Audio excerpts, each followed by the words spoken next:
Hi, my name is Havish Madhvapati, and this is going to be a slightly longer example, but a really important one. So let me introduce the problem to you. We have a folder which has sales for 2013, 14, and 15, and then we have another file which is a separate sales data for 2016.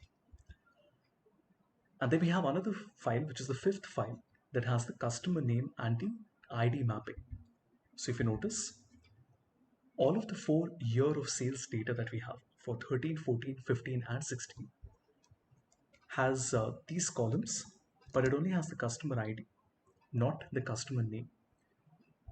The customer name is written in the other Excel, which has two columns in it. The first one being the customer ID and the second one being the customer name. Now, there are a couple of ways to approach this problem, but of course, we don't want to do it manually.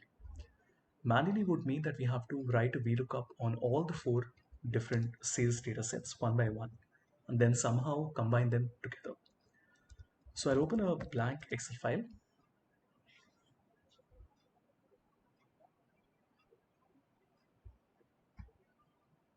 All right, now our first objective is that we need to combine 13, 14, 15, and 16.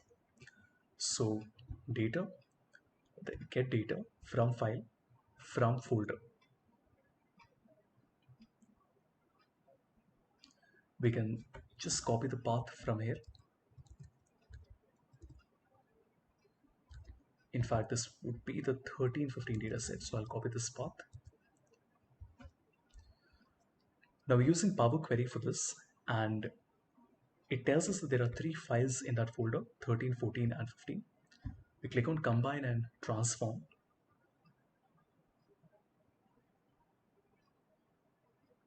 Select the sheet, which is sales data, and press OK.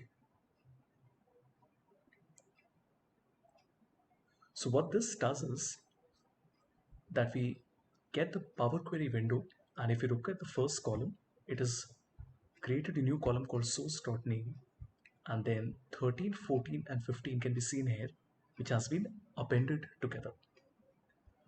Excellent, right? So let me close and load this. And then this becomes our sales 13, 14, 15 data set. But we also want to take 16, right? So we go to data and then get data, this time from a single Excel workbook. So let me go to the right folder.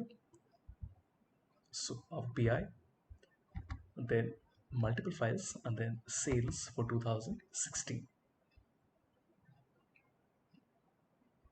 We select the only sheet that we have and click on transform data.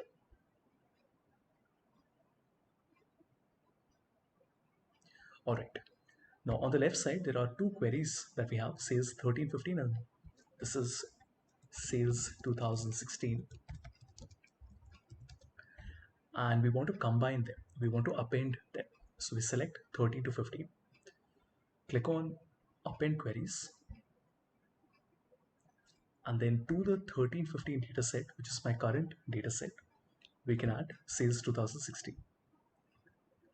And if you notice, if I sort this in descending order, we get data from 13 all the way up to 16.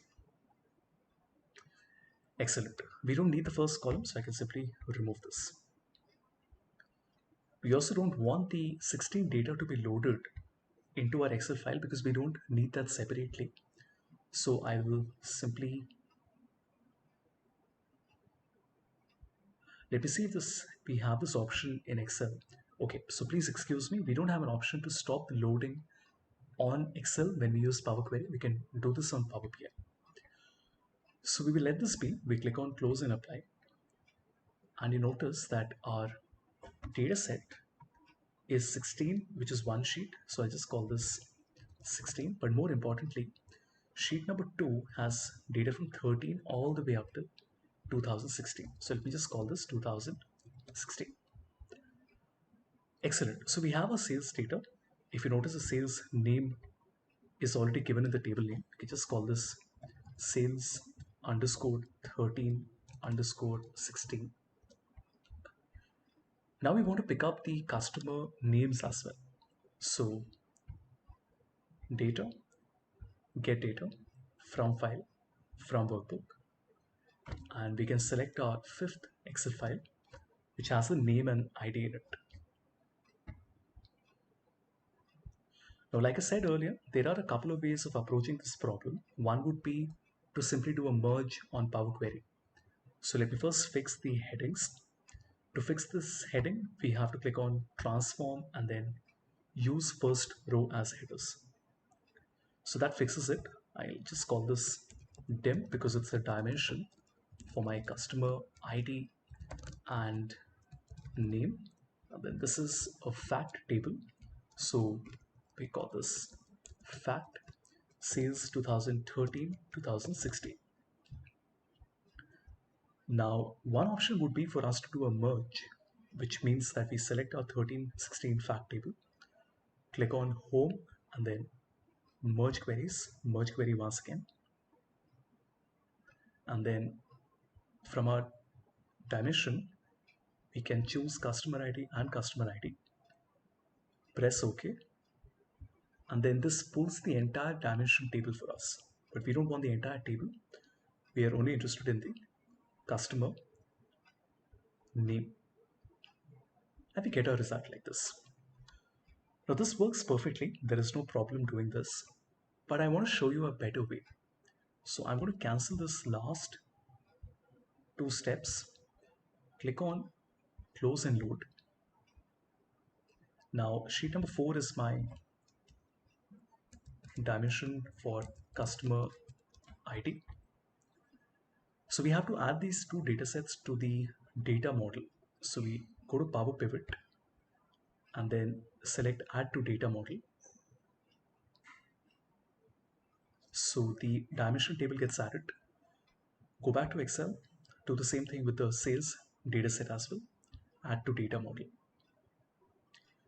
So you notice we have two tables that have been added to the model. Now to create a relationship, we can click on diagram view and then simply drag customer ID from the left and put it to the other customer ID on the right. So this creates a one-to-many relationship.